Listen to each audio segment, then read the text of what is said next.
Okay, look at me. I'm streaming again from the hotel. Fingers crossed because we got this shitty microphone here that's super unidirectional that we're not going to get in trouble for the background music that they're playing, you know? I can't do anything about that. I can't stream outside because it's too cold. And hopefully YouTube understands that I don't want this background music. It's being forced upon me. And therefore, please don't get me in trouble. Anyway, what I have to say is this. I'm so terrible at life. Nobody could be more terrible at life than me. Let me describe. I have a couple of things I wanted to correct for a while here, and one of them for a while, and one of them recently. Ruben, you are the exception to the ENFJ rule. Don't say that you're not original. You are the exception. Okay, you are original and hilarious and an ENFJ. You're a stupendous person because you're fantastic. Okay? I like you almost as much as I like my ENFJ realtor. The only reason you're going to lose to him is because you're not making me millions of dollars. Or $1 million and something dollars. After he's done with his job, then you will return to being my favorite ENFJ. Unless, okay, you can return to being my favorite ENFJ right now if you buy my house for $1.2 million. Then I'll edge you out over D. Otherwise, you're just going to have to wait until my house sells to resume being my favorite ENFJ. And that's fair. Oh, well, there's also, the other problem you have is you're in competition with my cat. My cat's also, that's a tough one. I like you a lot okay, you're my favorite person, ENFJ. But you can't beat my cat because my cat has so much more access to me than you do, you know? And my cat, of course, being an ENFJ, is so adorable and lovable that it's just, talk about being correctly named trouble, and talk about being able to get away with murder.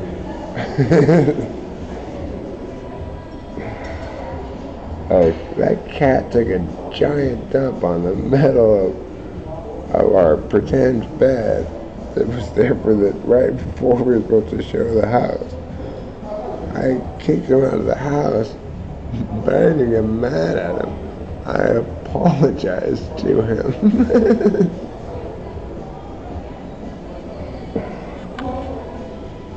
Only an ENFJ can shit in the middle of your bed and have you apologize to them. Fortunately, it wasn't the bed we were sleeping in. His FE's too good for that, right? Then I would have been like, okay, you just Amber Hearded me, cat.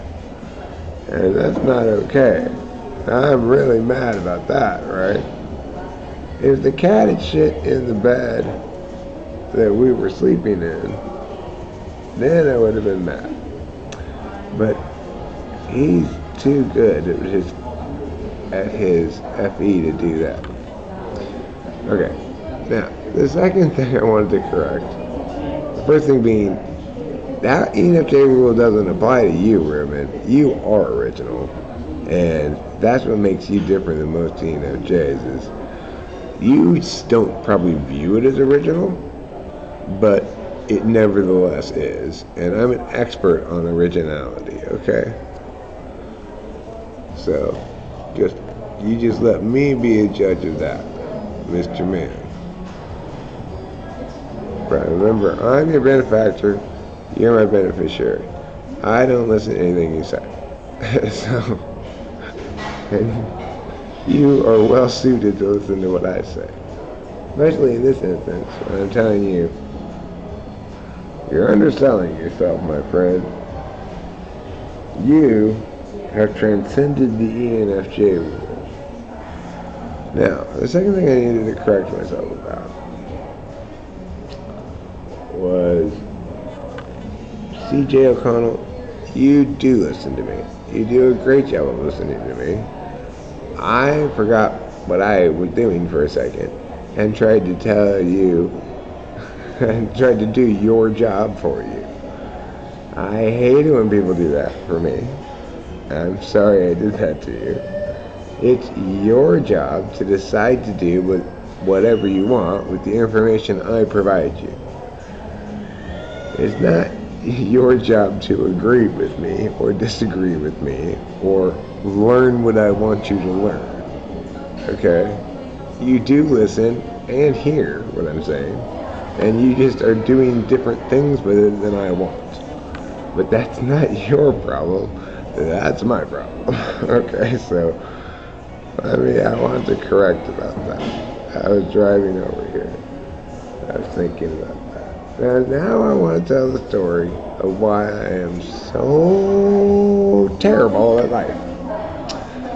So, I'm driving from my house to the hotel that we're staying at that's 5 minutes away from our house because I want to stay at the closest I can because I have to drive over there twice a day to feed the cats and hang out with them for a little while, So I want to be as least of a pain in the ass as possible. Anyway, so I was driving here to this hotel from our house, and I was thinking about how, no, Eric, you were wrong about CJ. You pulled that thing that you do, that you hate when people pull it on you, is what you did.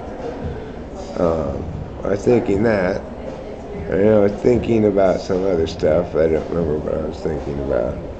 I was thinking about the mushrooms, I guess it definitely must have been yesterday that I ate mushrooms, because I'm barely tripping, and I'm bad at keeping track of days. I was thinking that as I was driving down the street. I was like, day this, that day, this day. Who fucking cares? The only reason I even am paying attention to what the day is because I'm trying to skip a day between eating mushrooms. If I can't remember if I ate mushrooms yesterday or not, that's a problem. That's a good reason to know what day it is, I was so sure that Cameron and I had gone hiking today. This was a couple of days ago. And I was absolutely certain. And Rachel's like, no, it was yesterday. And I'm like, no, it had to be today, though. I know for a fact it was today. And then Cameron was on the stream, and he's like you say, Rachel's always right.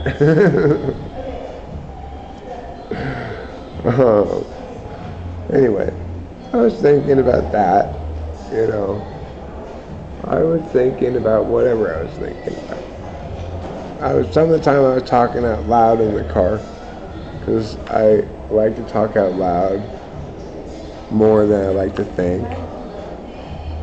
If you just got here, Ruben, you need to go back to the beginning, because you missed all the part about you. So, I know you want to be, because you're an FE now, you want to be part of what's happening right now.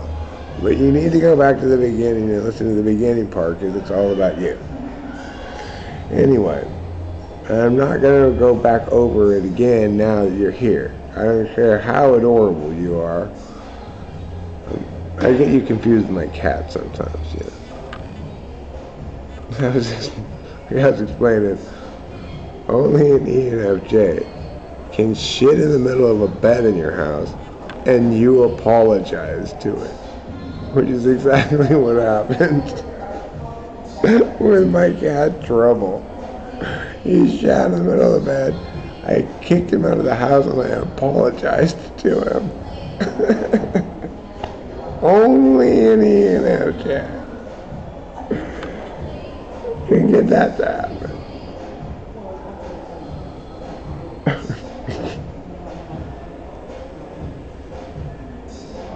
You know,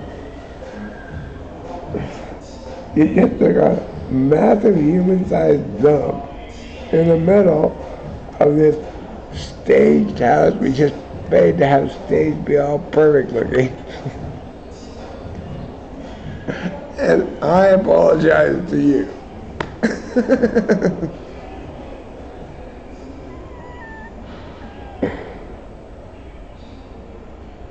Do ENTJs annoy you with the practicality and focus on utility in life? Or do you benefit from having them around? They annoy me for only one reason. They think they're smarter than me. And they're way more successful at smart people stuff than me, but they're not smarter than me. So yeah, Rubinar, if you go back and listen, you won't, because you want to be part of the active party. If you go back and listen, you discover that to return to being status as my favorite ENFJ, you need to buy my house for $1.2 million. Because until my house sells, my realtor is my favorite ENFJ. Because even though I love the shit out of you, you are not spending so much time making me so much money as he is. So until my house sells, you're gonna have to be okay with being my second favorite human ENFJ.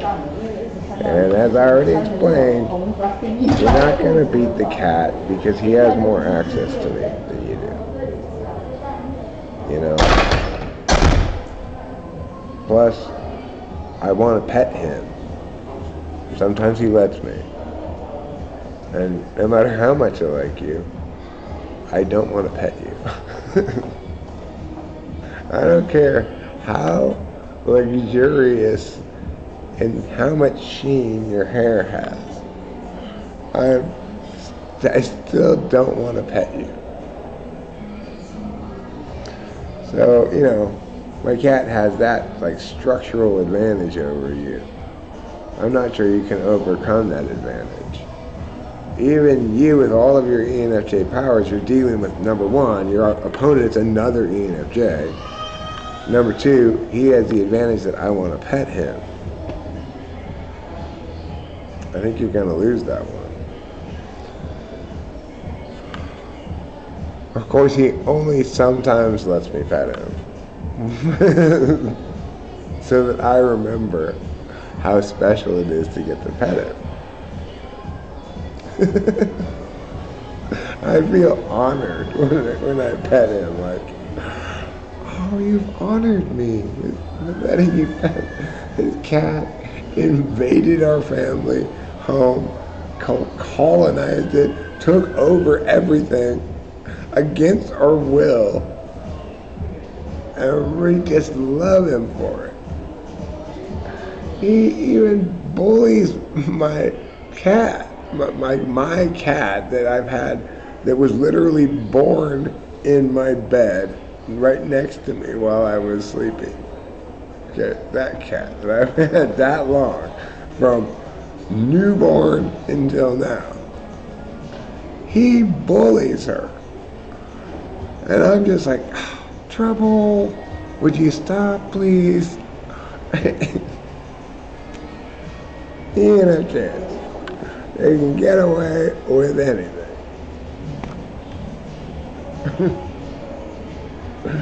How can you stay mad at somebody so adorable as that cat? You just can't. He's so talkative. He has no idea he's a cat. He is absolutely certain that he and me and Rachel are in some kind of three-way marriage. And horrible Capillo keeps trying to invade in our three-way marriage. Like, when we tried to have sex, he is offended that he's not included in the process. Again, I apologize as I'm kicking him outside. It depends how horny I am, actually. Sometimes it's like, alright, Trouble, get the fuck out of here.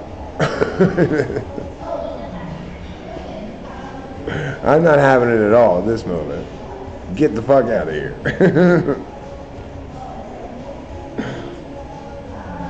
Did I know the earth is flat? Of course. I knew that a long time ago. After all, I walk on it all the time, right? And then one day, I encountered a hill.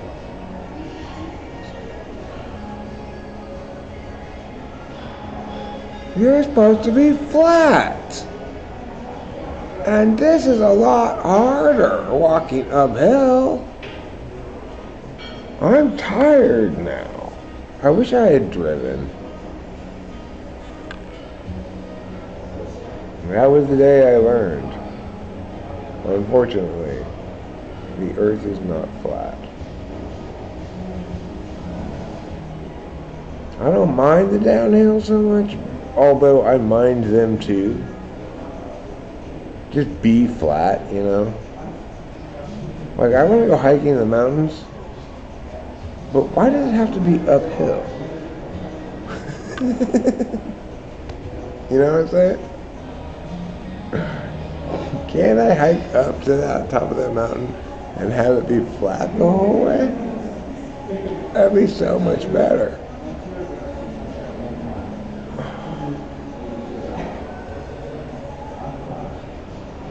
Well, of course boats don't fall over the edge of mountains.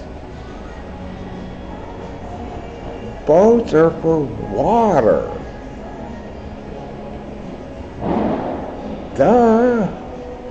If you're trying to get your boat to fall off the edge of a mountain, you made so many mistakes along the way, I don't even know where to begin. First of all, why even buy a boat? Your only purpose with it is to have it fall off the edge of a mountain. Is it some kind of art project? It just sounds like a really unattractive mess in the wilderness to me. So anyway, whoever you are, don't sell that man a boat. What do I say about that? He's got a terrible plan in mind.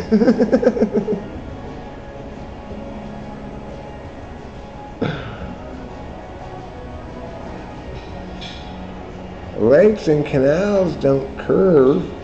Have you ever been to a lake before?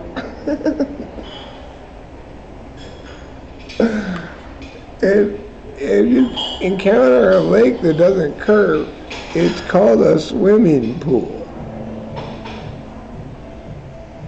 Horizontal.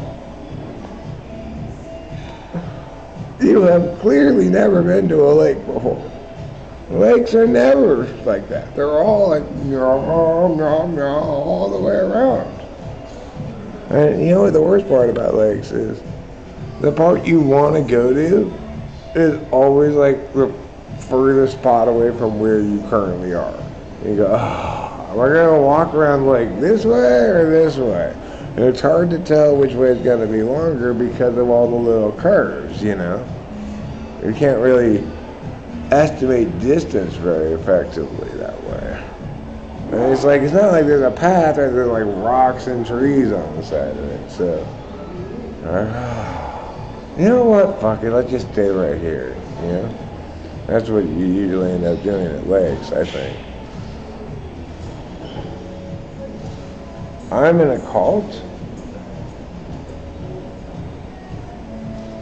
Nobody told me. How can I? How did they enroll me in a cult? They should have at least informed me or something. Which cult is it? Who's the charismatic leader? Oh, if it's an ENFJ, I'll at least grant him the charismatic part. Which cult is it?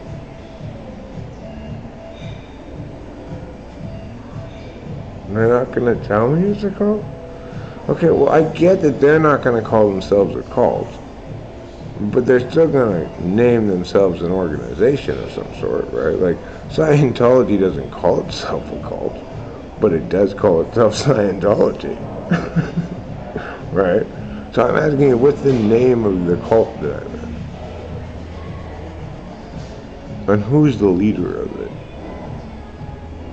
Is it David Miscavige? I hope not. I hate him. He's a terrible person.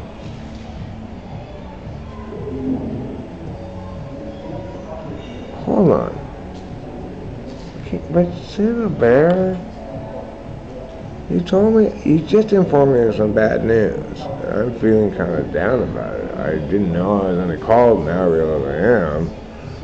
Well, can you please just tell me the name of the cult that I'm in so I know how bad the news is? I just like, okay, I'm not blaming you for being the bearer of bad news. I get it, you got bad news to tell me and you got to tell me. But at least tell me what the bad news is, right? Like, what is the name of the cult that I'm in?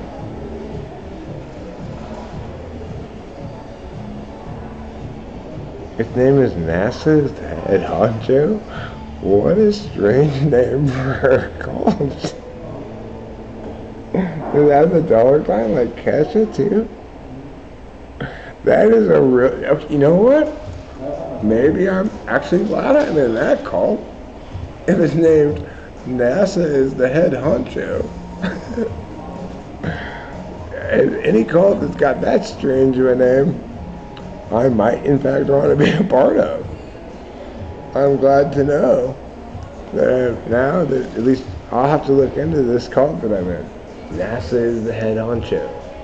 But NASA, with the cash it out, you know, to make it cooler, right? I have to start spelling my name like that. Eric $, TRAU, $.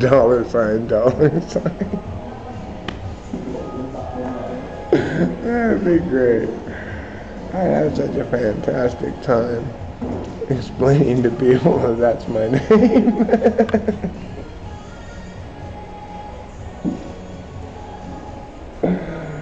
You know, it was a great idea that turned into a terrible idea.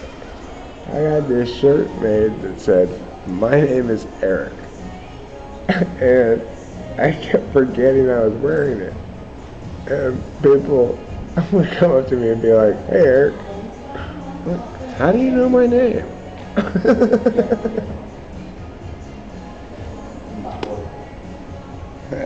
Oh, right, this shirt, right. Why did I wear this shirt today?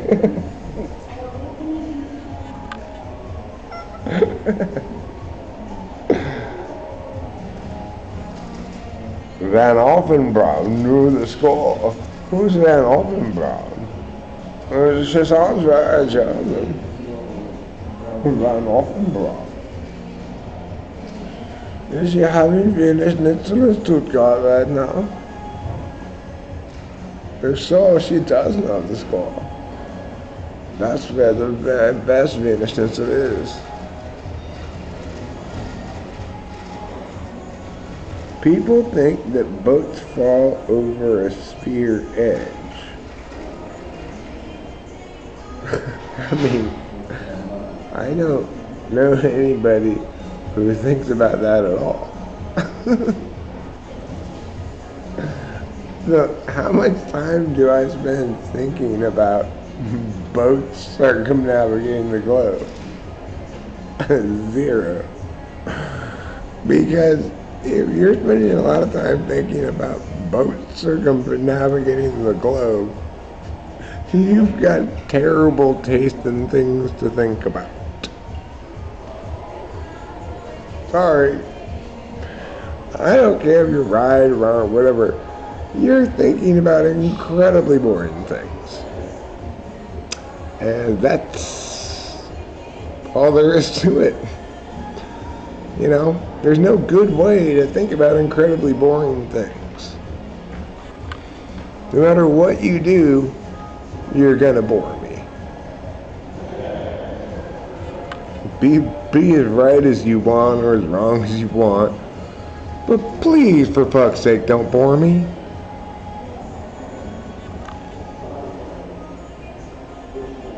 Is that reasonable to ask? Would you like to know some facts about 17th century maps and longitude and latitude? No, of course you wouldn't. Because those things are very boring. How about I tell you about French literature in the 16th century? How about that? That's what you get in return for your boringness. You get me to talk about 16th century French literature. There. Now we're even. Is that what you want? Because that's what you're going to get by being so boring.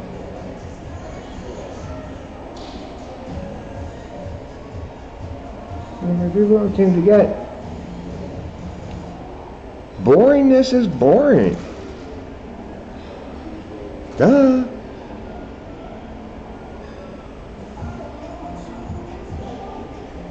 I've never met a single person who likes being bored.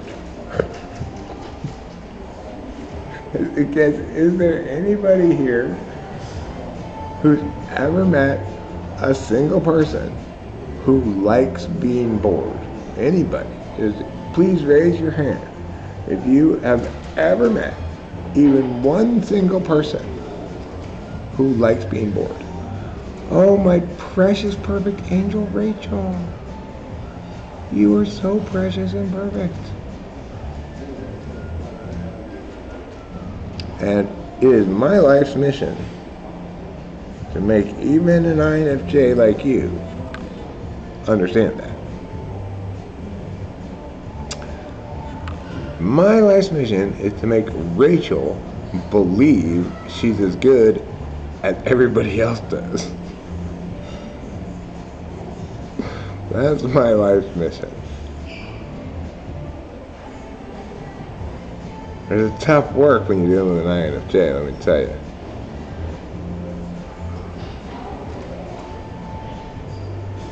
But, you know what I was thinking is, here's the difference between, here's where an INFP will beat an INFJ every time. Rachel and I are a great example of what a good relationship looks like. Liz understands that. She might not be influenced by it, but she understands that. Corey just gets jealous and doesn't get it at all because it requires knowledge about himself.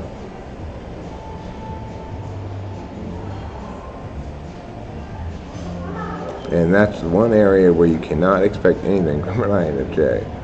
It's accurate self-reporting.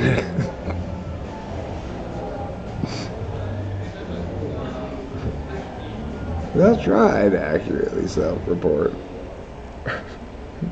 They'll accurately self-report themselves into Rachel typing as an ENFP. That's how accurate she is about herself. She thought she was an ENFP.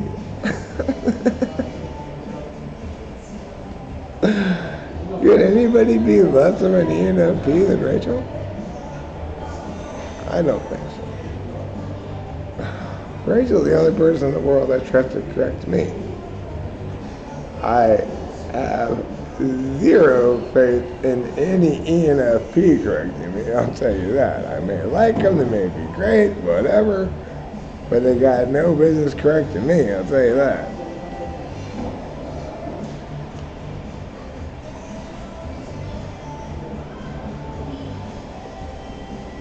Sloth has Sloth is nothing but pluses, my friend. Sloth is very different than boredom, though. Right? I love slothing it up watching a good show. I hate slothing it up watching a boring show. You know? Like, oh my god, this show is so boring, why am I watching it? Is a natural conclusion for anybody to say, right? Because nobody but nobody likes being bored. They may like being lazy, they may like doing nothing, but they don't like being bored.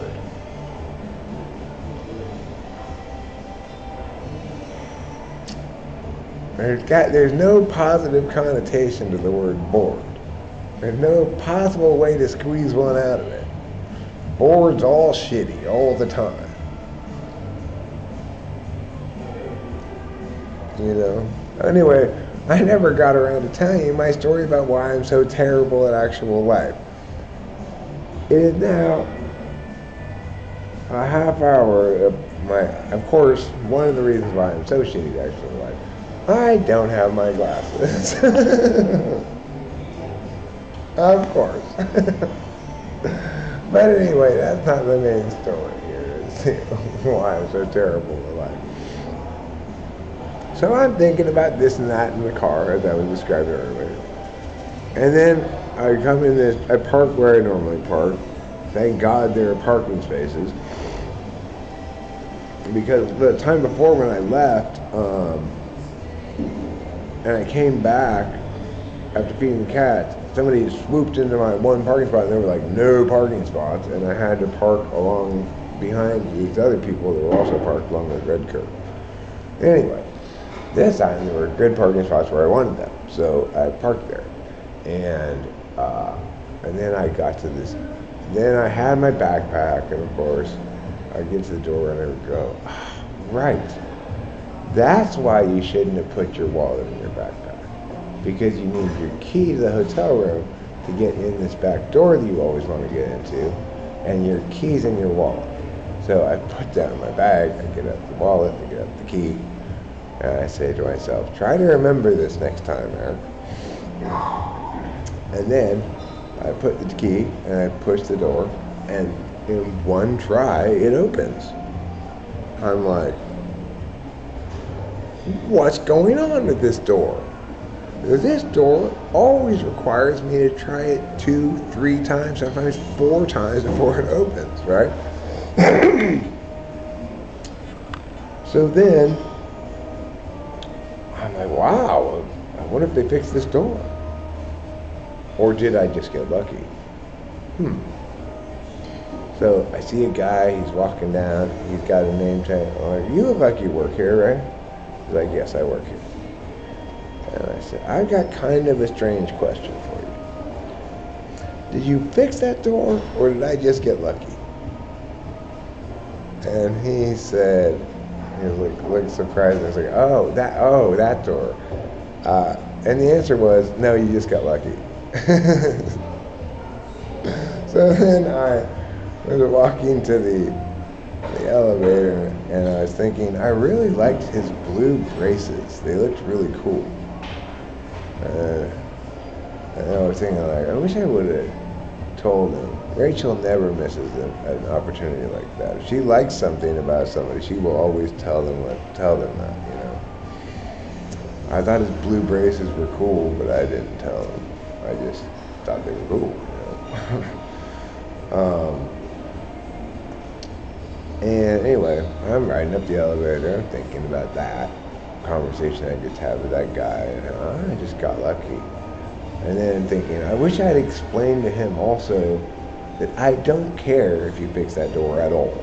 Okay, I'm not complaining about it being a broken door. I was genuinely just curious as to whether or not I got lucky or you fixed it.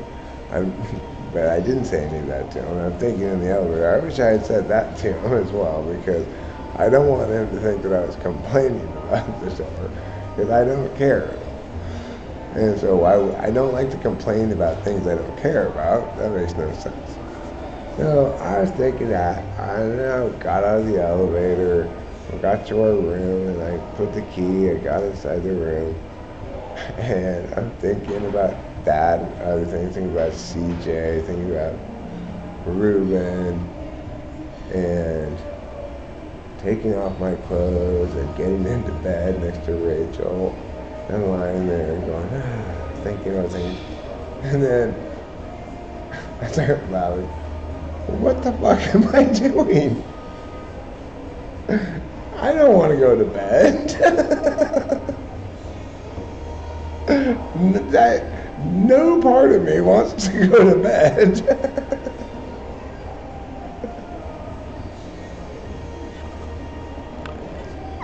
I'm so terrible at actual life that I'm so busy thinking about whatever that I just take off all my clothes and get into bed. Even though I do not want to go to bed. And I'm lying there in bed, kind of feeling frustrated, like, God, I'm never going to be able to go to sleep. I'm not tired at all. Finally, it strikes me. Eric, why are you in bed? You're right, you're never going to go to sleep because you don't want to go to bed. You never plan to go to bed. You plan to come back to the hotel and live stream. And for some reason now, you have your clothes off and you're in bed. That's how bad at actual life I am.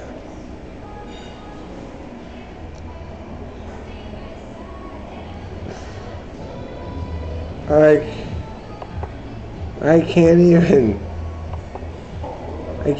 figure out how to go back to the hotel and live stream without accidentally going to bed along the way.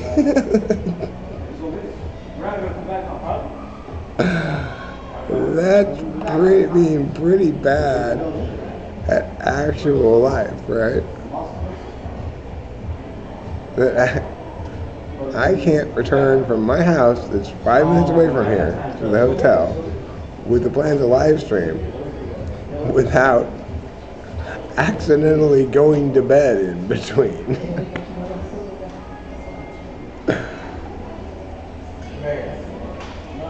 Yeah, that's the thing, Ruben. Remember, I don't compliment people, I tell them the truth. I'm not FE like you, I'm FE third. I expect other people to compliment me. I don't compliment them. I just tell them the truth. Anyway, what was I saying? I don't remember. I'm super glad to see these military people here because good job kicking ass, you know? Like, good job kicking ass on two fronts.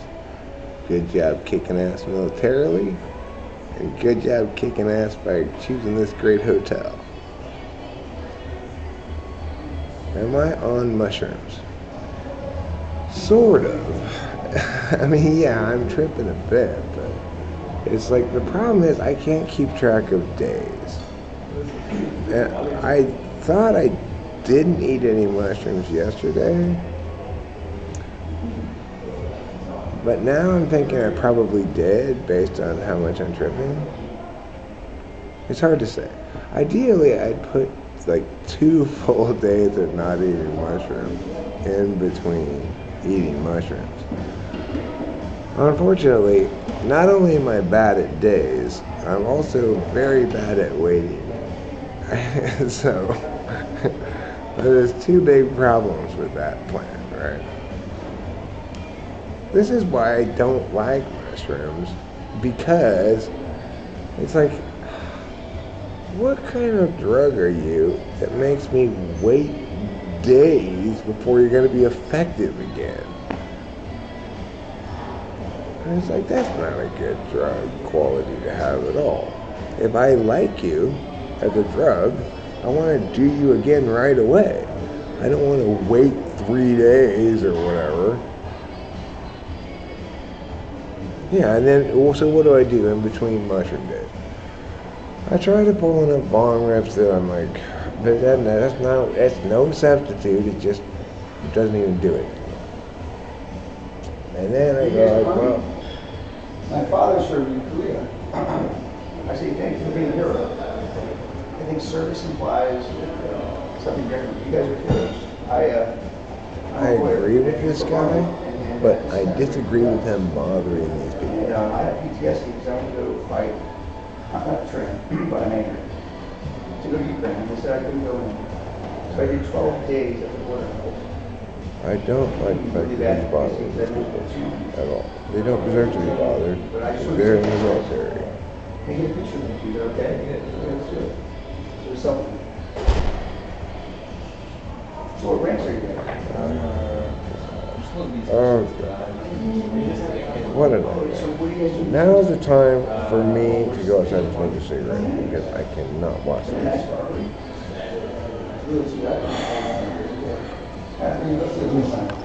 Don't bother.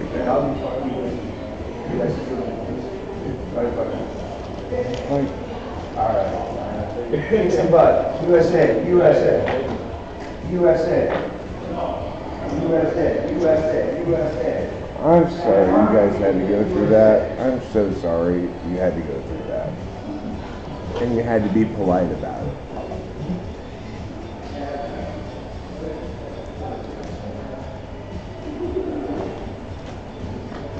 They're very angry. Right, not that I disagree with them, right? I agree with his message, but to bother you so much, not okay. This is the shirt that I wore to Ukraine. Nobody knew what the fuck that was. But everybody knew what that was, right? USA, baby.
Well, it was a fair trade. That guy outside gave me a light. It's like a box of matches I brought outside had 0 matches in it. But when he came back in this door, he ruined my carefully propped open door so that I could get back in this door, you know. Rachel, if you're awake, I'm gonna come up to the room. You know, my anti-Stevie Nicks thing last night, whatever night that was wrong. It was too much. She's not that bad, okay? I can see that she's not that bad. And that I was mostly just being, this is an example of me not being a disinterested calculus. I was mostly mad at UCLA. but I was taking it out on Stevie Nicks. I don't like Stevie Nicks, but she's not as terrible as I was saying the other night, because she's not UCLA beating USC. She's Stevie Nicks. UCLA beating USC the other night, that was that terrible.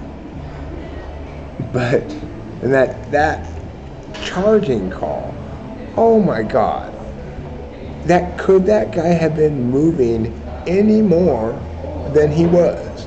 He'd have to be doing a dance to be moving any more than he was, and they called a charge on us. That was never a charge in anybody's basketball history in all time. That was a blocking foul 100% of the time by any sane reality. And I could not help but scream at the TV. But I didn't scream at the ref, really. I did scream at him for pointing the wrong direction. But I didn't call him a motherfucker. I reserved that for the UCLA player who made the big shot for them. You motherfucker! I screamed in the hotel lobby. I guess I was last night? I guess I was on mushrooms? I don't know. Who cares? Anyway, I'm going to end the stream so I can go to my room instead of being down here where they're playing background music that might get me in trouble. Or where I might have to see that horrible thing I had to see where that person with the right sentiment, I guess, bothered those poor army people so much. Like, just, army people are like Mexicans. They're doing important stuff. Don't bother them.